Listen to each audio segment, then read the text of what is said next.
Почитувани граѓани, вчера и денеска во Будва, во организација на владата на Црна Гора, се одржуваат самитот на шефови на влади на Централната европска иницијатива и конференцијата за економија во рамките на самитот, на кои заедно со лидерите на владите на земјите членки на Централната европска иницијатива, како и со представници на бизнес заедницата од 17 земји членки на иницијативата, имавме плодни дискусии. Разговаравме за политичките односи, создавање на услови за побрз и одржлив економски развој, како и за еден од најголемите предизвици, а тоа е справувањето со последиците од коронавирусот 19, зајакнувањето на здравствените системи и креирање на благосостојбата на граѓаните во регионот на Западен Балкан.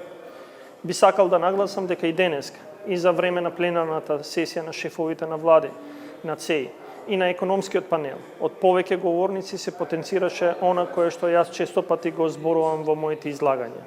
Кога зборувам за регионот на Западен Балкан, а тоа е дека солидарноста и соработката се клучни елементи за создавање на атрактивен регион кој ќе привлекува нови инвестиции. Пандемијата за сите нас донесе големи предизвици, но треба да ја видиме и другата страна, а тоа е создавањето на нови можности.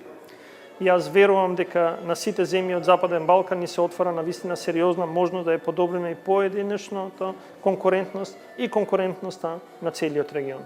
Ако го фатиме моментумот и процесот на реструктурирање на синџирите на вредности, се повеќе меѓународни компании да инвестират во нашата земја, а домашните се повеќе да се вклучуваат во интернационалните синџири на набавка. Благодарам.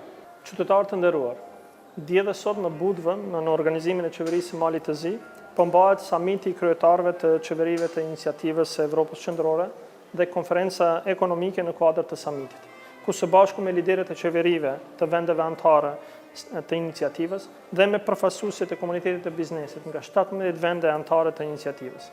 Patëm diskutime të frytshme, biseduam për marrëdhëniet politike, krijimin e kushteve për zhvillim më të shpejtë dhe të qëndrueshëm ekonomik, si dhe ballafaqime me një nga sfidat më të mëdha, ato janë pasojat e koronavirusit COVID-19, duke forcuar sistemet shëndetësore dhe duke krijuar mirëqenien e qytetarëve në rajonin e Ballkanit Perëndimor. Dua të theksoj sot, siç dhe theksova gjatë seancës plenare të kryetarëve të qeverive të iniciativës së Evropës Qendrore dhe të panelit ekonomik. Kur flasim për Ballkanin Perëndimor, solidariteti dhe bashkëpunimi janë elemente kyç në krijimin e një rajoni tërheqës që do të tërheqë investime të reja. Pandemia ka sjellë sfida të mëdha për të gjithë ne, por duhet të shohim anën tjetër, dhe kjo është krijimi i mundësive të reja. Unë besoj se të gjitha vendet e Ballkanit Perëndimor kanë një mundësi vërtet serioze për të përmirësuar konkurrueshmërinë individuale si dhe atë rajonale.